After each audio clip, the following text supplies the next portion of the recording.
In 2008, I started working my first job as a pro stock trader, and that was the year that the markets crashed. So if you remember when that happened, you know that it really showed us that the old economic system was not working anymore. At the same time, I was pursuing a creative life. After college, I'd moved to Chicago because I wanted to study comedy at the Second City. And the best sketch that I wrote while there was something called Mime Brothel, about a brothel full of mimes. It worked well on stage, but on a good night, maybe 50 people saw it. So then one day I was sitting on the trading desk and I got this flash of insight. I realized that I needed to try something else.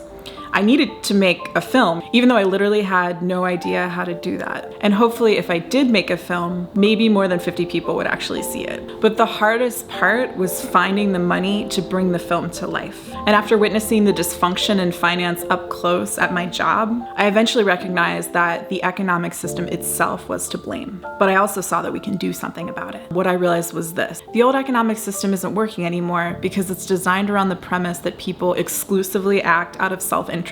But we know that's not true because obviously so many of us love to give. That structure goes back to ideas published 250 years ago, and humanity is outgrowing them because they force most of us into a scarcity paradigm, trading our time, which is finite, for money, which is not. And the thing that's crazy about that is money is everywhere. Governments are constantly printing it. It just flows in weird ways because it's bottlenecked by a small group of gatekeepers. And because that old economic system preoccupies us with trading our time for money, often working jobs that we do not love, we then have less energy to create. And many times we're left so depleted that we wind up just consuming instead. But we're not meant to only be consumers. We each have something unique to offer. You have something unique to offer, and that's why we're here. And that unique thing is almost certainly not making a billionaire oligarch richer through working a soul-crushing job. There's this quote I like from Buckminster Fuller: "You never change things by fighting the existing reality.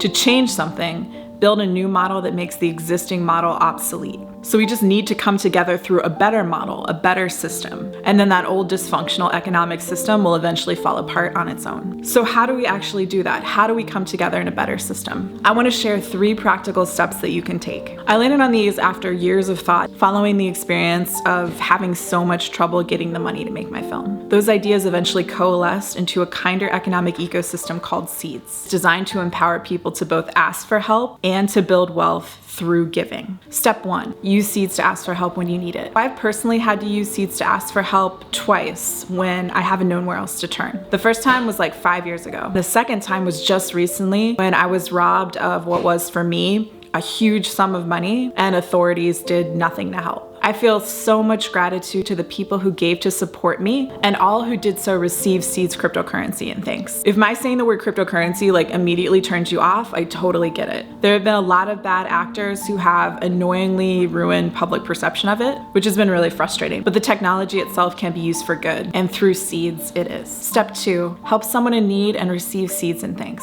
So the old zero-sum system makes everything transactional, right? Which can be soulless. But when you give through Seeds to help someone in need, you receive at least 100% of the value of your gift in Seeds cryptocurrency. So that makes your gift net neutral from the beginning. But then if Seeds go up in value, it's possible to build wealth because you gave. And isn't that a better system? One in which you can build wealth because you were kind? If you feel like helping, the link is in the description. It's as easy as giving on any charity site, and you will receive Seeds too. And if you need to ask for help yourself, that link is in the description also. Step 3, use Seeds to grow your wealth even more so by helping more people through the Seeds mutual aid pool. Seeds is a decentralized tool, so that means it can help people anywhere in the world. Even women in places like South Sudan, where the government is so discriminatory that it didn't even issue women IDs, and they therefore couldn't open bank accounts. But they can use Seeds. When you add to the Seeds mutual aid pool, you're helping out women in places like South Sudan, and in 30 countries total so far. On top of that, you can also earn additional fees, bonuses, and sometimes even surprise money in airdrops too.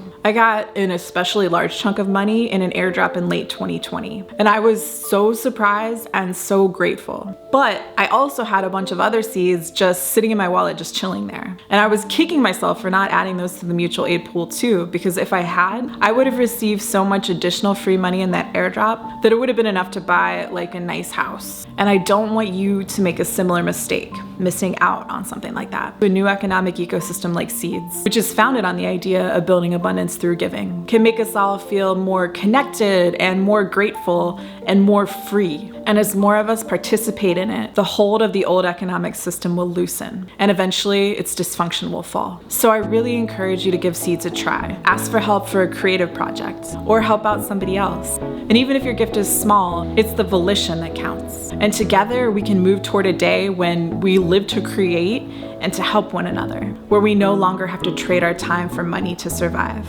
and the oligarchs will fall.